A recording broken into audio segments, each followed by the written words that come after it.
Hello students, welcome back to our channel. In this episode, we are going to discuss the movement for the formation of Telangana state, chapter 21, class 10.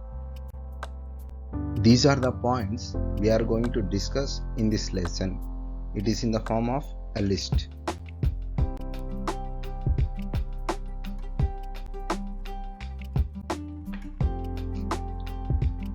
In this episode, we are going to discuss about formation of Andhra Pradesh.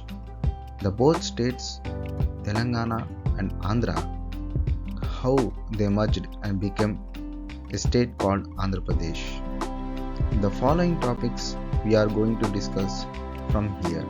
Movement towards formation of Andhra Pradesh, status of Telangana and Andhra Pradesh before formation, reason for merging of two territories, fear of Telangana people about Andhra Pradesh, gentleman's agreement, duties of Regional Council of Telangana.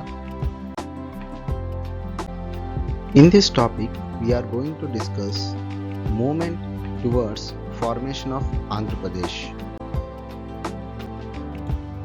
At the time, during 1948, the part of Coastal Andhra and Rayalaseema region were part in Madras Presidency.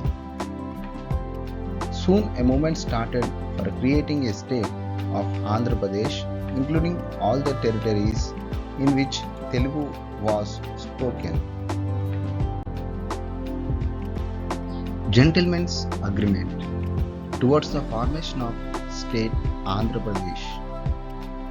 The leaders from both territories, that is from Telangana and Andhra region, were met at the Delhi, capital city of India, towards the formation of Andhra Pradesh state. The date of Gentleman's Agreement is on 20th February 1956. Let us learn the following topics, that is, the status of Andhra Pradesh and Telangana before Gentleman's Agreement. In that, language, culture, education, and development of these territories. Let us see about language and dialects of Telangana and Coastal Andhra. The Telangana language was drawn from an inclusive folk tradition which included tribal languages, Deccani, Urdu, Kannada and Marathi, whereas the language of Coastal Andhra was more influenced by Sanskrit. The culture of Telangana was, however, a composite one and was drawn from Muslim, Dalit, artisanal, tribal and merchant communities.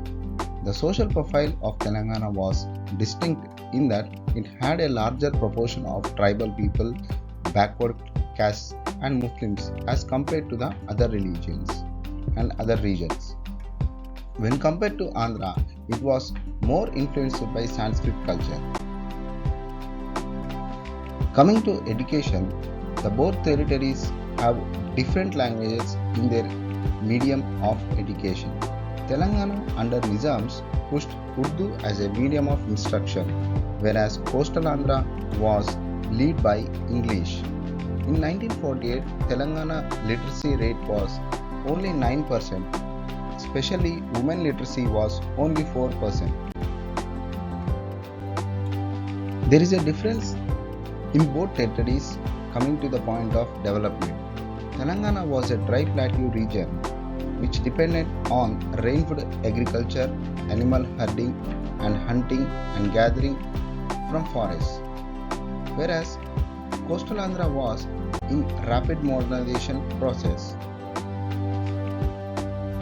Development of Telangana was very less when compared to the Coastal Andhra because the Coastal Andhra was led by the British people in various development activities. Why Andhra people want to merge in Telangana? At the time, during 1948-56, Telangana had great potential for development in that important rivers flowed through it and it has very rich mineral deposits and forests. For this reason, the rich people of coastal areas were keen to invest in Telangana to make use of its resources. Therefore, the demand for Vishalandhra came from Andhra region.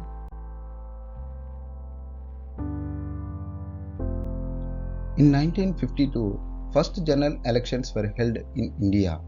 At the time, Hyderabad state became a democratic state and the first chief minister is Burgula Ramakrishna Rao, where coastal Andhra was separated from Madras presidency in 1953 and the first chief minister was Tanguturi Prakasham.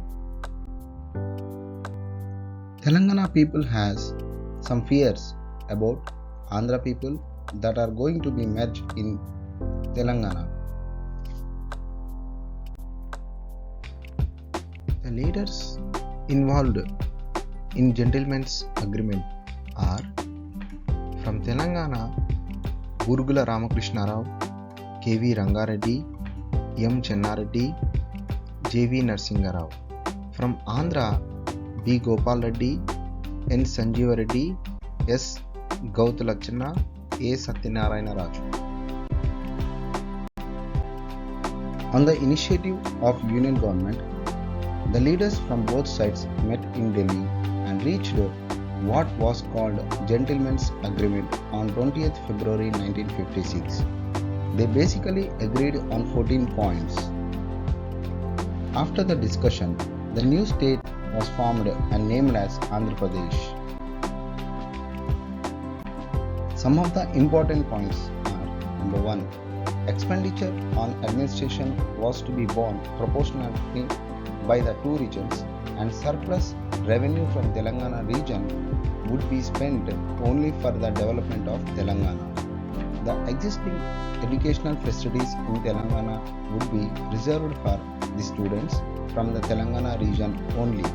It was agreed to continue the Mulki rules, under which only those with a minimum of 12 years of residency in Telangana were eligible for jobs and admissions to educational institutions in Telangana. It was agreed to set up a regional council, a statutory body consisting of 20 members from the Legislative Assembly to oversee the needs and development of Telangana. The sale of agriculture land in Telangana would be controlled by the regional council. The Andhra Pradesh ministry will consist of 40% members from the Telangana and 60% from Andhra region. If the chief minister was from Andhra, and the deputy chief minister would be from Telangana and vice versa. Duties of Regional Council of Telangana. The Regional Council was to secure the all-round development of Telangana. It was to look into all the issues relating to planning and development, irrigation, and industrial development within the general plan. It would also look into recruitment to services in the Telangana region. It was also to control the sale of land in Telangana to people from the outside region.